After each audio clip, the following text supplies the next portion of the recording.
Hey everybody! Today we are starting chapter 4.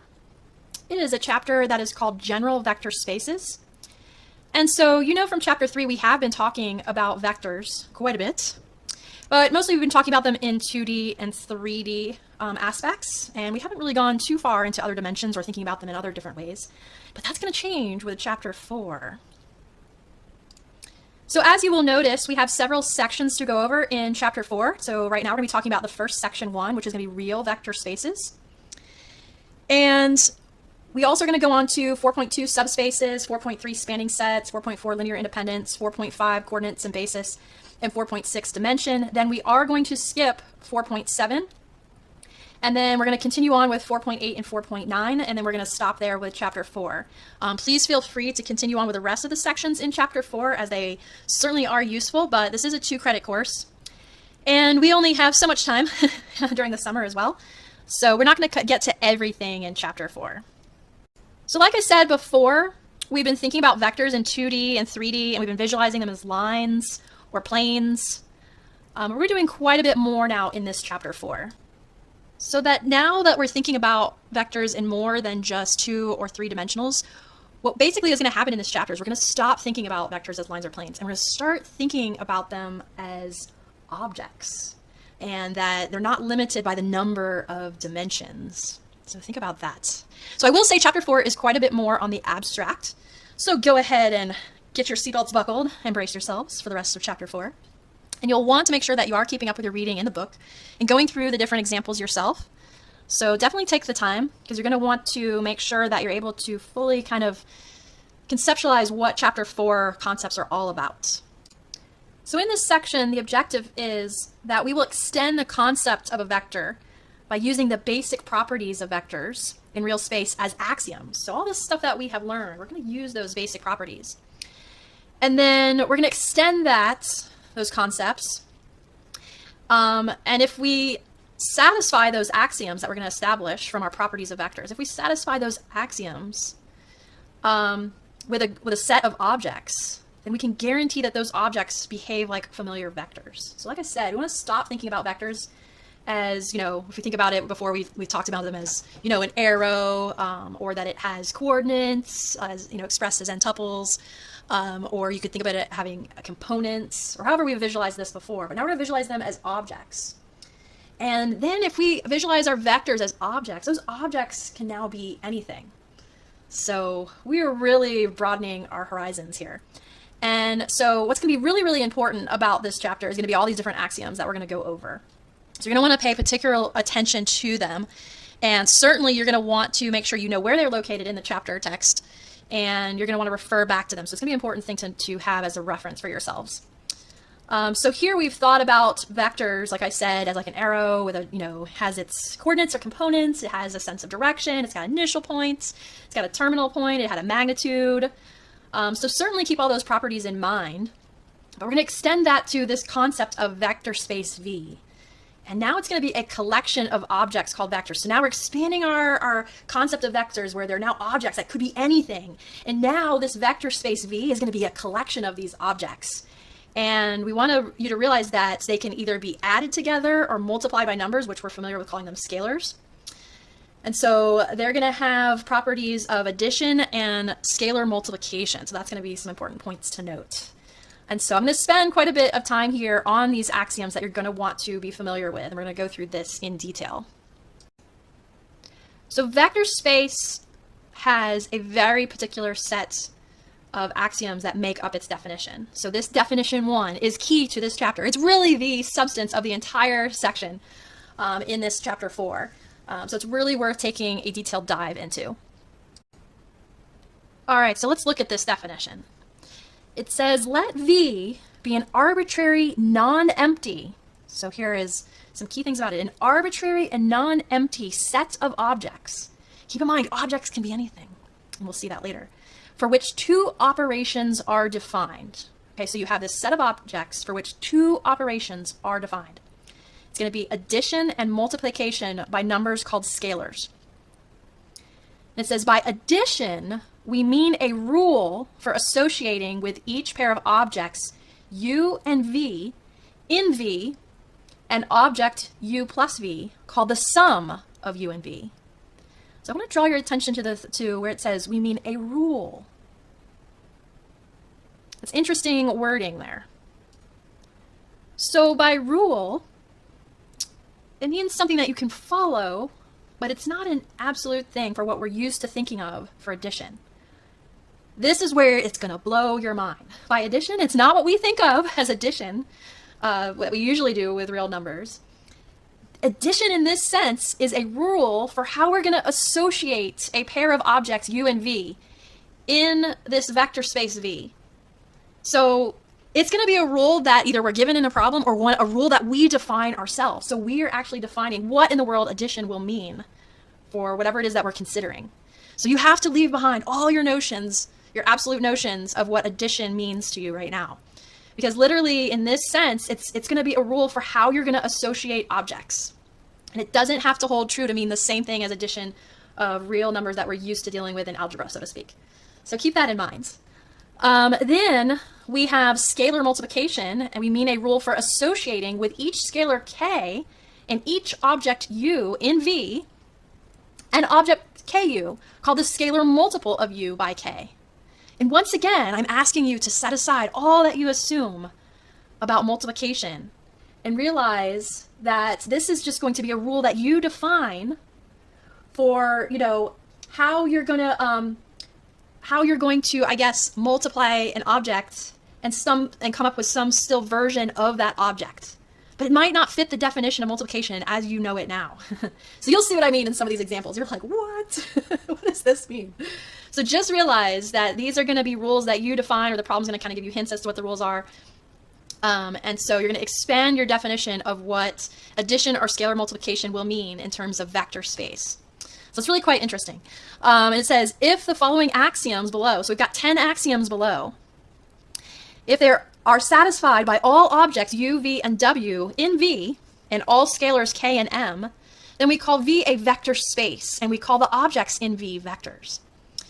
Now, like I said, objects now can be anything. It could be a matrix, it could be a function, and we're going to kind of see that later on. So expand your idea of what these objects could be. It could be anything. But we're going to basically be able to define them as vectors, these objects, even though they could be anything. And we're going to be also figuring out whether or not these sets are actually vector spaces if they satisfy all these axioms. So one thing to know about these axioms is that you're going to be using them to determine if a set V is a vector space or not. And so here's the cool thing about it is that you have these 10 axioms, and so all of them must hold true if you're going to determine if a set V is actually a vector space or not. So all 10 of these must hold true. So that great thing about that is if one of them fails or is not satisfied, then that means it's not a vector space. So you just have to prove that one of them fails to be able to say, hey, no, it is not a vector space. But certainly, though, if you do want to say that it satisfies all these axioms and it is indeed a vector space, then you must be able to show that all 10 of these axioms hold true or are satisfied. So just to reiterate really quickly, an axiom is a statement which is accepted without question and which has no proof. And so they're going to be axioms that they're assumptions that are going to serve as the starting point for proving different things or proving theorems. So just keep in mind, axiom is something that we assume to be true, we accept it without question, doesn't have any proof. And then just realize all 10 of these axioms must hold true if we're going to just say, hey, this particular set V is indeed a vector space. All right, so we're going to look at each one of these axioms in detail then. All right, so I want to draw your attention to axiom 1 and 6 first. So axiom 1 says, if U and V are objects in V, then the sum of U and V is in V. So that means U and V are going to be objects in V. And so if you add whatever that happens to mean, whatever you define addition as, that means that that result, U plus V, is also in V. It must also reside in V, in that vector set V. Whether or not it's a true vector space or not remains to be seen until we've proven all 10 axioms. The next really important axiom is number 6. And it says, if K is any scalar and U is any object in V, then KU is in V. So here you have this scalar, and it's associated with a single member of that set V, with U. So it's associated with U. And so that means its result, that scalar multiplication, Ku, is also in V. So that is very important to know. So like I said, these are rules. So 1 and 6 correspond to the addition and the scalar multiplication that I mentioned before. But now we'll look at the rest of these axioms. All right, so if you look at number 2, the rest of these you're going to see that these are pretty familiar with what you're used to. It's just the 1 and the 6 that you really have to keep in mind to really kind of broaden your horizons. But number 2, it's saying, okay, the association of U and V is going to equal the association of V and U. And number 3, we've seen this before, that here it's saying that first you're going to associate V and W and then associate it with U. And that's going to equal if you associate U and V first, and then you're adding your W. Let's see. Ooh, number 4, that's an interesting one. So number 4 says there exists an object in V called the zero vector that is denoted by 0 and has the property that 0 plus U equals U plus 0, and that it equals U itself for all U in V. So that's always an important vector to take note of, is the zero vector. And we'll see how that comes into play. For number 5, it says for each U in V, there is an object, negative U, in V, called a negative of U, such that U plus negative U equals negative U plus U, and the result of that is to equal 0. Now, keep in mind with this number 5 that, this addition is going to be an association, so to speak. And for number 5, it's going to equal the 0 vector. So you're going to want to start to associate these axioms and see how they relate to one another. So we've already talked about 6, and then looking at 7, you have this scalar k multiplied times the association of the objects U and V. Or we can think of it as addition, but remember, it's an association because, addition might not be what we classically think of as addition. And that's going to equal the scalar multiplication of k with U, and it's going to be associated with the scalar multiplication of k and multiplied by V. And then number 8, we see that k plus m, which are scalars, they're going to be added first and then multiplied by u, and that is going to equal the scalar multiplication of k with u plus the scalar multiplication of m and u. 9, these are all very familiar with algebraic properties. 9, we have k multiplied by times mu is going to equal km times u. And then number 10 is an interesting one again. So what it's basically saying in 10 is that a scalar multiple 1 multiplied by an object u in the set is going to give you that object u. So that's like the 1 in multiplication. So kind of in summary, with all these 10 axioms, you can think of them as, say, the 10 commandments, that they all must be satisfied when we're determining whether a set V is actually a vector space or not. So in these problems, we're going to be given this set V, and they're going to tell us about this set V. And it's going to be our job to figure out, okay, is this set V a vector space or not? And we're going to be using these axioms to determine whether or not it's a vector space. So that is basically this section in a nutshell. That's what all the rest of it's going to be about. So I just wanted to mention that there's some things that we're going to want to consider. Just wanted to throw this out there, that scalars can be either real numbers or complex numbers. I will say that everything that we've done, we've been dealing in real numbers or real space. We have not touched upon complex numbers. So just wanted you to realize that things could even get further more complicated from here on out once you start to incorporate complex numbers as well. And so vector spaces with real scalars, they're going to be called real vector spaces. Vector spaces with complex scalars are going to be called complex vector spaces. But I just wanted you to realize that we are going to keep it simple for right now. We're going to be just considering real vector spaces. So when we have that set V and we're determining whether or not it's a vector space, the problems that we're going to be dealing right now are going to be real vector spaces dealing with real numbers. And so to determine if a set V is a vector space or not, we basically have these 4 steps that we want to follow to determine whether or not we can say, yes, it is a vector space. So the first one is step 1. It says identify the set V of objects that will become vectors. So not every problem is going to give you the same set V, because you might be talking about a set V of matrices. You could be talking a set V of functions, because remember, objects can be anything. So first, that step 1 is going to be identifying the set V of objects that you're going to be talking about that are going to be becoming vectors. Then step 2 is to identify the addition and the scalar multiplication operations on V. And remember, I told you, this is where you're going to throw away everything you knew about addition and scalar multiplication, because you can't assume anymore that it's going to be those algebraic operations that you're used to, okay? Addition or scalar multiplication is going to be defined by you or the problem. So it doesn't have to look like what we think of as normal addition or scalar multiplication. So keep that in mind. This is something that you get to define here. So once you've identified the addition and the scalar multiplication operations, your next step is to move on to step 3, and you're going to verify axioms 1 and 6, because those are the ones that refer to addition and scalar multiplication operations. So those are the two I talked about first on the previous slide, and so you're going to immediately go to those two and verify that axioms 1 and 6 hold, that they're satisfied.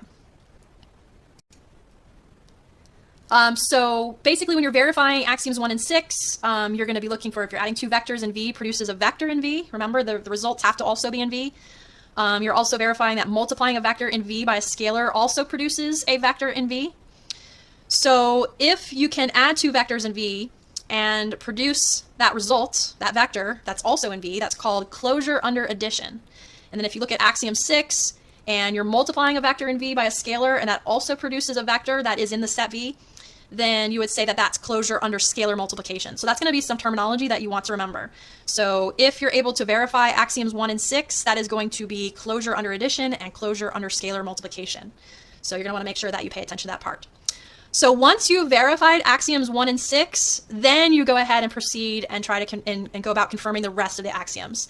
But certainly if you can't verify axioms 1 and 6, there's no reason to go on, right? Because as soon as one fails, one of the axioms can't be satisfied, then, you know, the whole thing falls through and you can say, yeah, you know what, this particular set V, it is not a vector space. So all you have to do is show that one fails and you're done.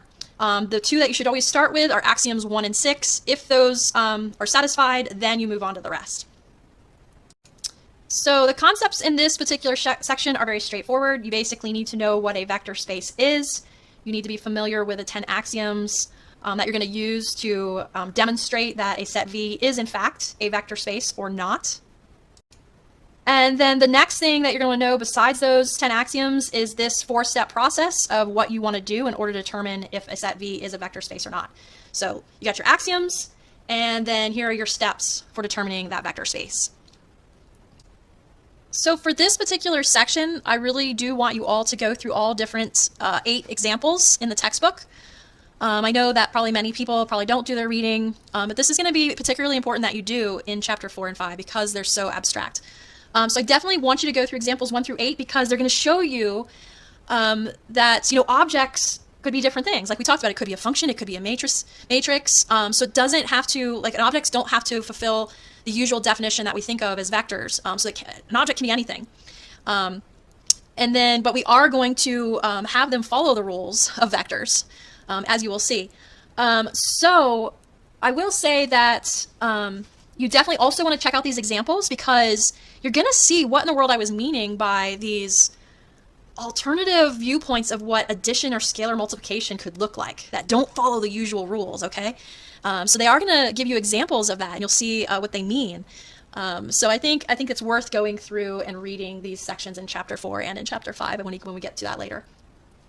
But I'll talk a little bit in general about the examples, and then I think we're going to focus a little bit more on doing some problems because a lot of times with these conceptual abstract things, it's a little bit better to actually just see them demonstrated with problems rather than than reading through some of the complicated language. So we're going to try to give you a good overview here.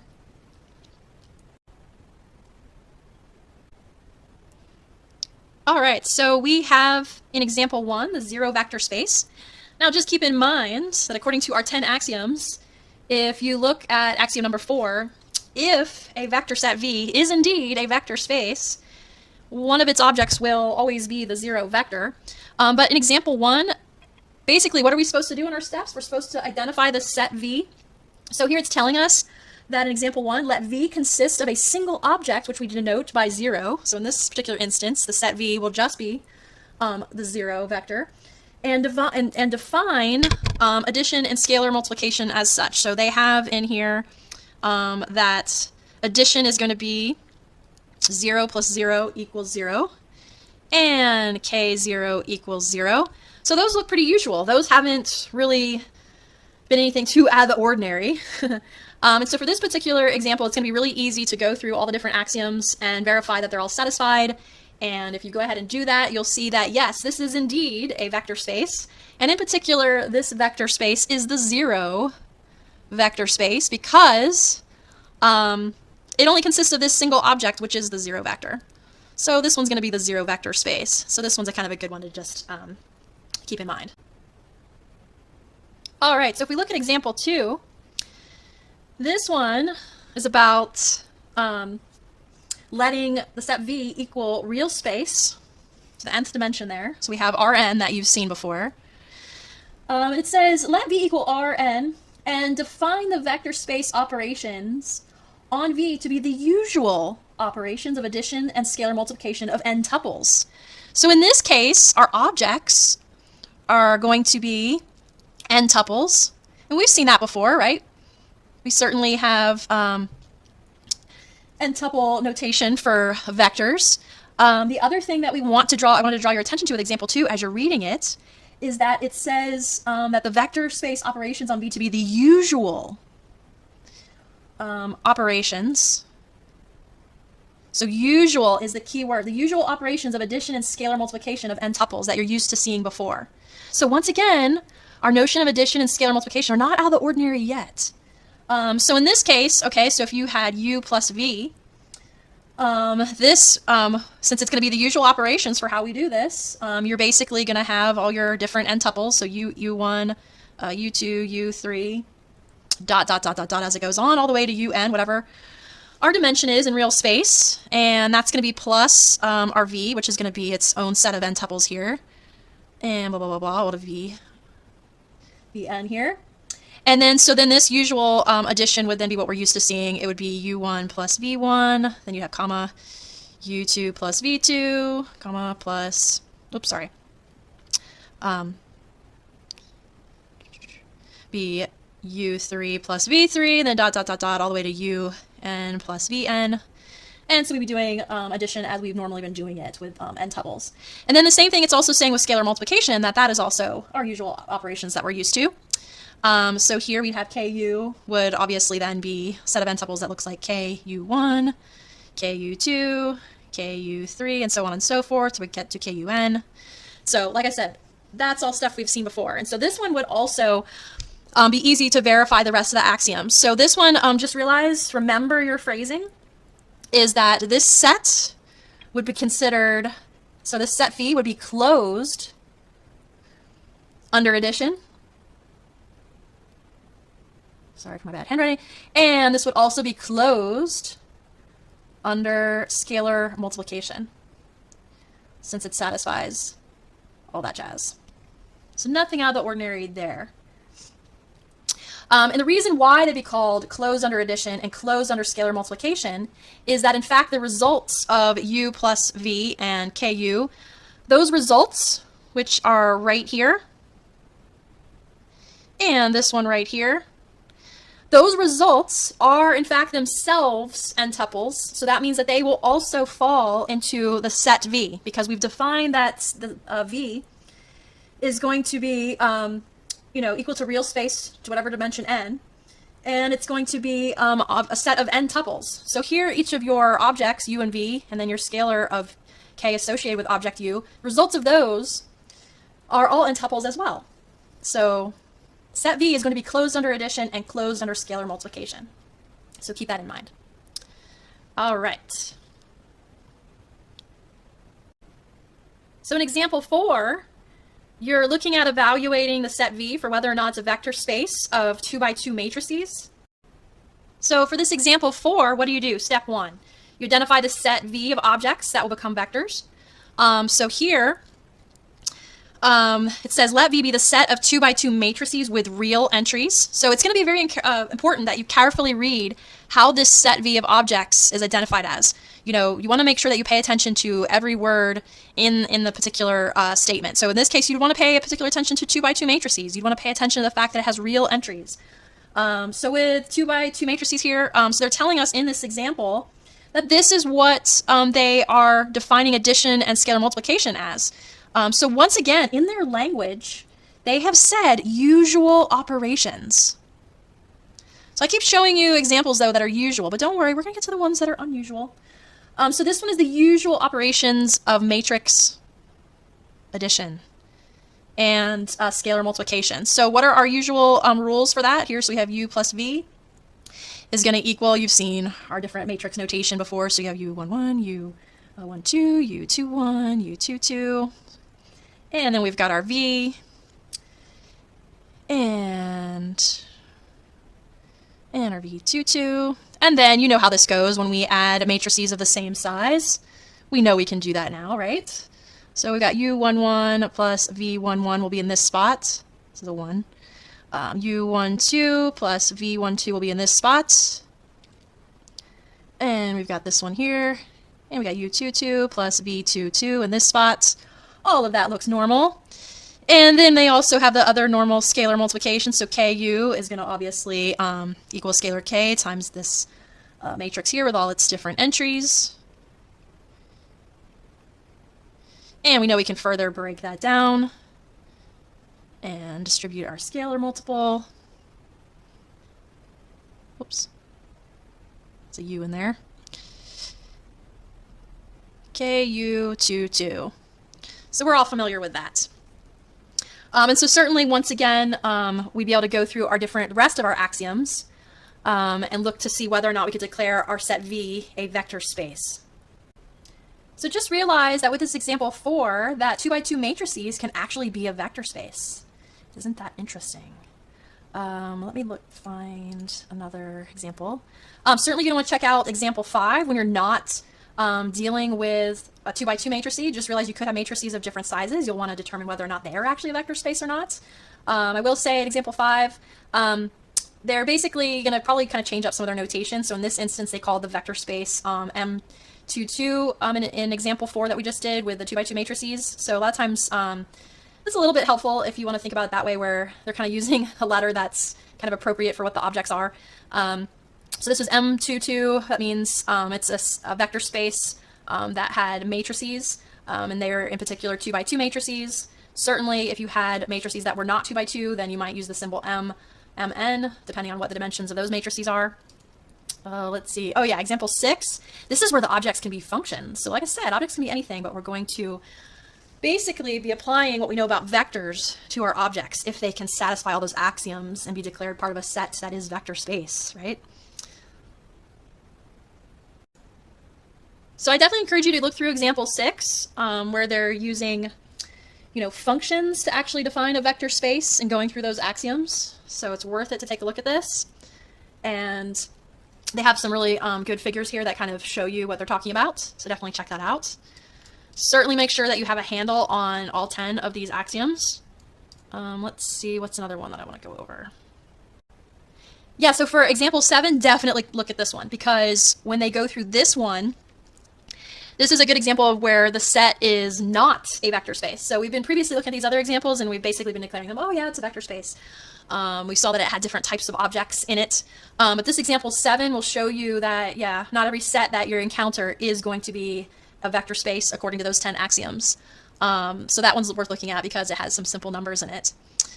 Let's see, then the whole purpose of number 8, then, ooh, this one is interesting. Okay, so 8 you're going to want to look at, because this is what I was talking about, where, you have to broaden your conception of what it means for addition and scalar multiplication. So you get to define what those things are. So in this particular example, look at this. They're saying u plus v.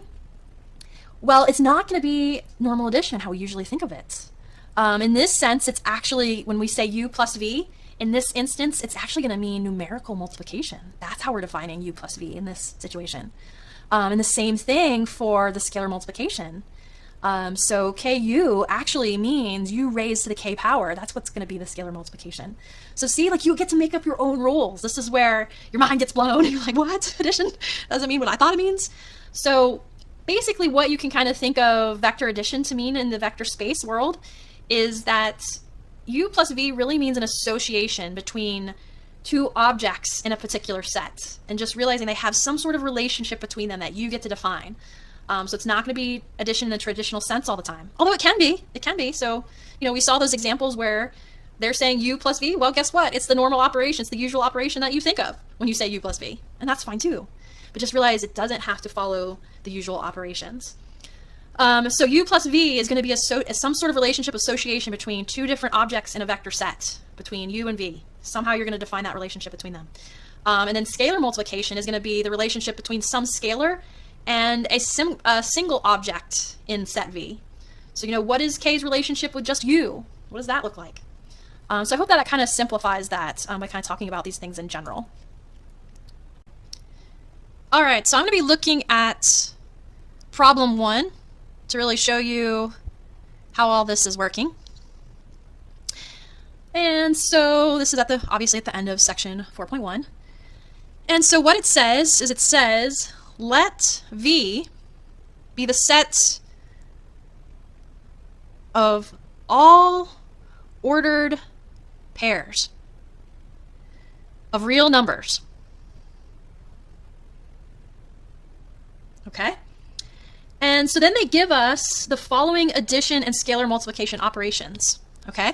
So they're going to give us the addition and scalar multiplication operations. And they on U. So they're also defining U is going to be an object in this set. We don't know if it's a vector space yet, right?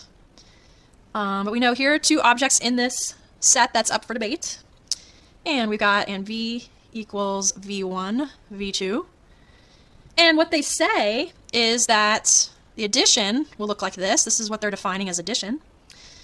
Is going to equal to U1 plus V1 and U2 plus V2. And they say that KU, interestingly enough, is going to be 0 KU2. So look at that. So under this addition, this looks pretty normal. Okay, U plus V, well, if we've got all these different ordered pairs, well, we know how to do that. So U plus V1, that would be normally what we do with vectors, what we've learned before. And then the other part of the pair would be U2 plus V2. All of that looks pretty regular. But then look at this scalar multiplication, how they're defining that. They're saying whatever we do in this scalar multiplication of K with, the object U, it's going to result in an ordered pair where the first component here is 0 and the second one is going to be KU2. That's interesting. So that is not our normal definition of scalar multiplication that we're used to. So this one's a new one. This is an unusual one. So we've got one that's usual and then we've got one that's unusual. The other thing I want to go ahead and draw your attention to is look how they're defining V here. So remember your step 1. You got to identify the set V of objects that will become vectors. So here this is ordered pairs of real numbers. So you have to look at the language here. So everything, if it's going to be in V, it has to be an ordered pair of real numbers. Okay? So whatever these results of U plus V, or whatever the results KU end up being, they have to be an ordered pair of real numbers in order to close addition or to be closed scalar multiplication. Okay, so our next step, we've got to identify the addition scalar multiplication of operations on V. So we did that. So here they have it listed for us in the problem. So we did that. Okay, so now we go to step 3. So now we're going to look at step 3, which is verify axioms 1 and 6, right? So we have to figure out, okay, does adding these two vectors U and V, is it going to result in a vector in V? And is multiplying a vector in V by a scalar also going to produce a vector in V? So I'll look at that. All right, so this is the basic overall setup for problem 1, and then they have each of the different parts here. So for A, they're asking us to look at this. They want us to compute U plus V and KU, obviously, because we're going to be having to, that's according to our steps, we got to verify those, right? And they're going to say, okay, well, go ahead and do that when U equals -1, 2, and V equals 3, 4, and K equals 3. Okay, so that's easy enough if we're going to do U plus V, right? So we know how that goes. That's going to be -1 plus 3, and then the other one's going to be 2 plus 4. And so we know U plus V is going to be 2, 6. So we look at that and we say, okay, is this result an ordered pair? Yes, it is. So U and V are in the set V, and their results of their addition is also in V, so that's good. So we've got closure under addition here. under addition, because this ordered pair 2, 6, it's an ordered pair of real numbers, so that's good. Then we're going to look at KU.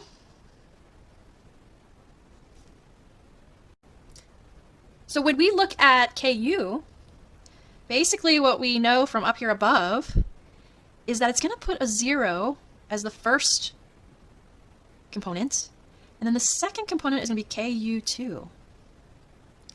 So that means our result is going to be 0, and it's going to be 3, and our second component here of U is going to be 2. So it's going to be 0, 6. Isn't that interesting? Not what we're used to seeing. But still, this result, here's the result, even though it's not the usual scalar multiplication that we're used to, it is following the rules that they defined in this situation. It also, this result is an ordered pair of real numbers, so it is, the result is in the set V as well. So there is closure under scalar multiplication. Interesting stuff here. So this is for part A. Okay, so let's move on to part B. And it says explain in words why is V closed under scalar multiplication and addition. Well, I kind of already explained that before, because if you look at the results that we got, remember we had U equals -1, 2, and we had V equals 3, 4. Well, when we did U plus V, what did we get? We got 2, 6. This is an ordered pair of real numbers. So it's this result, or you could also think of it as a third object now, because we have U as an object in V, V is an object in the set V. Now this new result here, U plus V, it's now a third object in set V. But it fulfills also, like, what are the members of set V? Well, set V is supposed to be ordered pairs of real numbers, so this, in fact, falls in that set. And then we have KU, that ended up equaling 0, 6. This also fulfilled the parameters of being an ordered pair of real numbers in the set V. Now, the reason why I draw your attention to how things are worded is, what if V was instead V was ordered pairs of positive real numbers? Guess what? KU would no longer be in that set. It would not be an object, because guess what? 0 is not a positive real number. So this ordered pair would not be an ordered pair of positive real numbers. So it would not reside in the set V. So you would not have closure in that instance under scalar multiplication. So my point is here is look carefully at wording for set V. Now keep in mind, like I said, the original problem as it states, yes, there is both closure under addition and closure under scalar multiplication. I was just bringing up this as an example where you have to pay attention to the wording, because if they had thrown in this word positive, then there would not have been closure under scalar multiplication. So just keep that in mind. But in this instance for B, the answer is that there was closure for both operations. Okay? So I was just showing you that that might not always be the case. All right. All right, so if we look at part C of that problem, it says, since addition, so I'll put addition on V is standard, so once again, look at this vocabulary they're using, standard addition on R2, certain vector space axioms hold for V because they are known to hold for R2. So which axioms are they? All right, so which axioms will hold? So like I said, so addition in this particular problem, it was normal addition, so with an ordered pair. So, you know, we can take what we already know about addition operations in R2. And we can look back and we can be able to easily say, okay, which axioms will hold. So we already looked at 1. If U and V were objects in V, then U plus V is in V. So we already know that for that problem that's true. So axiom 1 we already did. But if we look at 2, it says U plus V equals V plus U. Well, we've seen that before. That's a symmetry there. We've seen that in R2 all the time. So yes, that will hold. Let's see. So 3, U plus V plus W equals U plus V. If we take that first and then add W. Well, we've seen that all the time. That's just an associative property here. It doesn't matter which order you add them in. We've seen that time and again. So yeah, that will hold because we're looking at, standard addition. So number 4 is, we've got our 0 vector, right? And 0 plus U equals U plus 0. So here we have that symmetry. And then we know that adding that 0 vector, we're going to end up with just U. So we've seen that before in previous sections. So yeah, that one's going to hold. Remember, this is all under standard addition. Then 5 says, this is talking about the negative of U. So we've got U plus negative U equals negative U plus U, and all that equals 0. We've certainly seen that before. Certainly, so that one's going to hold true. All of these are pretty obvious since we're looking at standard addition. All right, but if we look at the rest of the axioms, so if we look at 6 through 10, so 1 through 5 are basically all about the addition, right? And then 6 through 10, they're all about the scalar multiplication. So we knew in this problem, though, that the scalar multiplication was not usual, and it had a very specific rule that it gave in this problem. So the rest of these axioms are not going to hold, obviously, under standard operations, right? Because they gave us a very specific for scalar multiplication. So all we can say is that axioms 1 through 5 are going to hold because those are standard in R2. 6 through 10, whole other ball game because we had a special rule for scalar multiplication in this problem. Okay. All right, let's look at part D. So like I said, axioms 6 through 10 are all about scalar multiplication. So, all bets are off because we had a special rule for scalar multiplication in this problem where, let's see, KU equals 0, KU2. So all bets are off about whether or not axioms 6 through 10 hold true. So for these, we'd actually have to go through and look at the rest of the axioms to be able to say which ones hold or not. So we'll have to kind of go through and look at that. So we look at 6, it says if K is any scalar and U is any object in V, then KU is in V. Well, we already proved that before in part A, so we're done with 6. So yes, axiom 6, yes. Let's look at 7 though. It says KU, scalar multiplication times the association of U and V. It's going to equal scalar multiplication of KU plus scalar multiplication of KV. So interesting. So what do we have for, let's remind ourselves, what in the world was U and V? So U was, negative 1, 2. V was 3, 4. K was 3 in this instance. All right, so to show this, I'm going to go ahead and write this out where this equals here on the right side 0 KU2 plus 0 KV2. So keep in mind we have that special rule for scalar multiplication in this problem. All right, so if we simplify that even further, if we add those two up, you'd have 0 plus 0 equals 0. And then your other component here would be KU2 plus KV2. All right, then on the right side, we've got K. And if we did U plus V first, we'd have U1 plus V1 and U2 plus V2. All right, then I'm going to carry out this multiplication. So k times u1 plus v1 here, this first component. That's going to end up being a 0, right, according to this special scalar multiplication rule we have.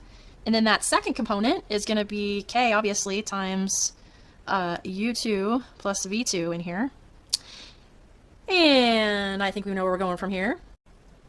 And lo and behold, we have 0 ku2 plus kv2 equals over here 0, and then the other component is ku2 plus kv2.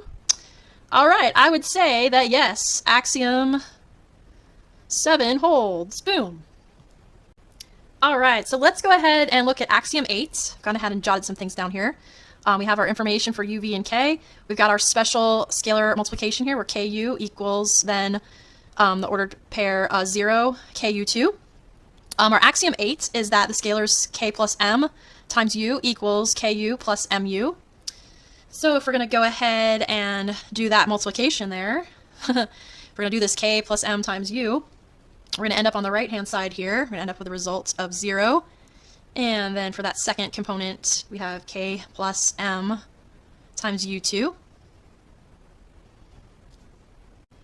And then seeing what this equals on the right, so then ku plus mu would look like 0 times ku2 plus, here we got 0 for the first component, mu2.